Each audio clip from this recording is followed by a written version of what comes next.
Yo, what's up? This $2 Fabo from the group D4L. You might know me from the hit song Laffy Taffy. Oh! And today, you get to know me a little bit better with Spinrilla.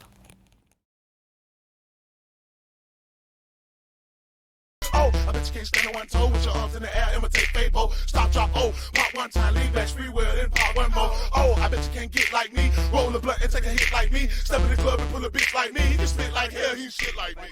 I bet you can't do it like me. I'm tipsy, I'm coke and Hennessy. When I walk up, your niggas hard.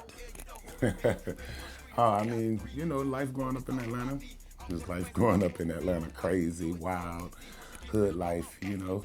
I guess just like everybody else that grew up in Atlanta, you know, you see a lot of things or whatever that the average kid wouldn't normally see, but, you know, you get through. Like I always say, you have some good days and some bad days. Do it like me.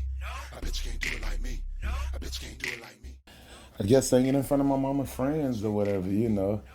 We didn't have the programs like today where, you know, they got the YouTube and they can go through all of the songs or whatever, you know. So we was mainly singing Al Green songs and Teddy Pendergrass and, you know, whatever else is on the radio. So I guess, yeah, singing for my mama's friends. I was more focused, I guess. I just felt like I ain't going back, you know. Yeah, I knew I had to grind, and it was an uphill climb from there. I went back a couple more times for smaller offenses, and I had a chance to get up out of it. You gotta make some of yourself, so yeah. I went out and attacked it like a lion at some prey.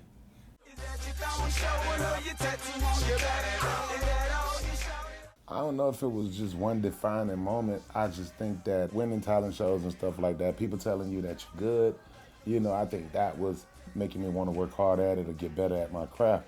I think when I just started sitting down writing songs and stuff like that, because a lot of stuff was just freestyle in the beginning. I started having these battles with Dro all the time because we was, you know, around each other at the same time. And, you know, people would say, you know, you won, he won, this, that, and another. And I was like, you know, I started writing my rhymes down because he was writing his rhymes down. And I was like, come on, well, he beat me because he wrote it, you know. And I guess that's when I would say, yeah, I guess around that time, having those battles with Dro before we became a group.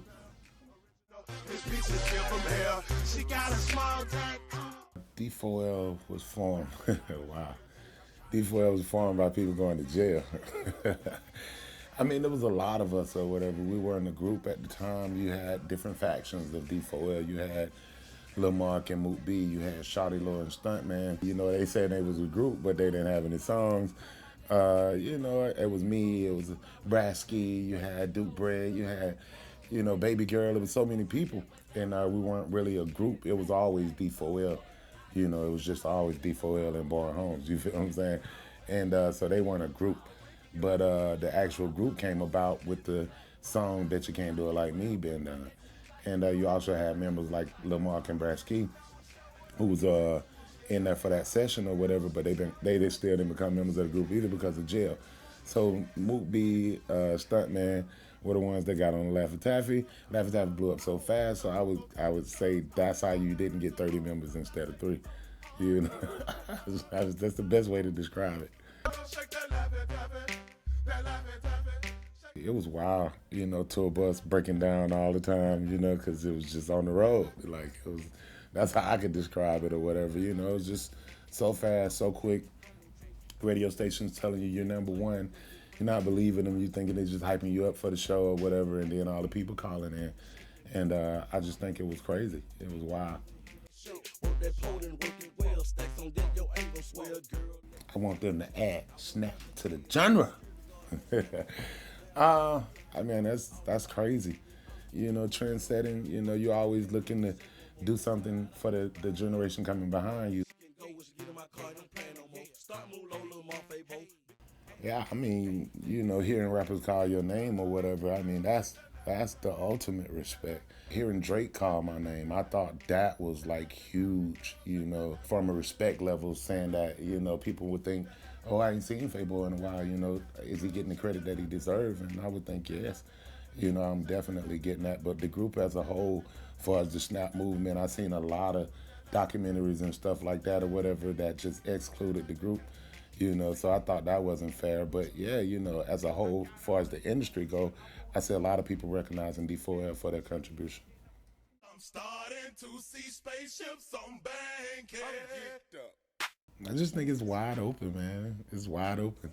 It's for everybody, and that's great, man. It's good for the culture, It's ever changing, ever expanding, seeing a whole bunch of different, people and their cultures, embracing hip hop. That's like wow. And Atlanta's like right at the forefront of that. So, and being a part of that also, I think is huge.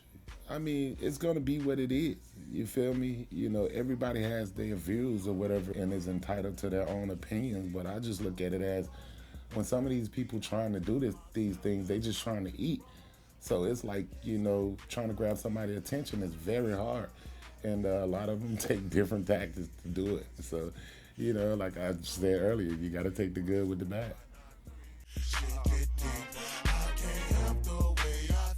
Anybody coming out of Atlanta, because it's always going to take it right to number one. They always running the chart. So, yeah, anybody coming out of Atlanta, I would say Lil Keed is definitely coming right now, and seeing what Thug has done, just this and right here with the number one album and all of that is like huge. So, yeah, I mean, that sound, Lil Baby, I like Da Baby too, dude is like, wow. It's a lot of them coming. So, yeah, I got a little brother, his name Nature Boy, he coming too. So, Atlanta. I can't stress it enough. And to the sports teams in Atlanta, coming straight from the spin reel of death, please, huddle up and talk to each other. Atlanta United need to be in the room to give some confidence. Wow, this is crazy. Back to Henry. Bill Poppers and Dane kids, I got partners like I'm going sailing, I'm going skydiving, I may bungee jump. Nah. Oh man, just work. Always work. Positivity. Always doing what I can to better the world, and I'm about to go to Japan here in a while, and yeah, it's gonna be crazy. So yeah, just getting ready for Thanksgiving and Christmas. I'm one of those guys who was always locked up around that time, so this is like my favorite time of year, because when people ain't got no money, they can't come get you out of jail for no turkey. So yeah, just work. Yo, what's up? This is $2 Fabo. Oh, hey, thanks for sticking around and getting to know me. I can't make it on my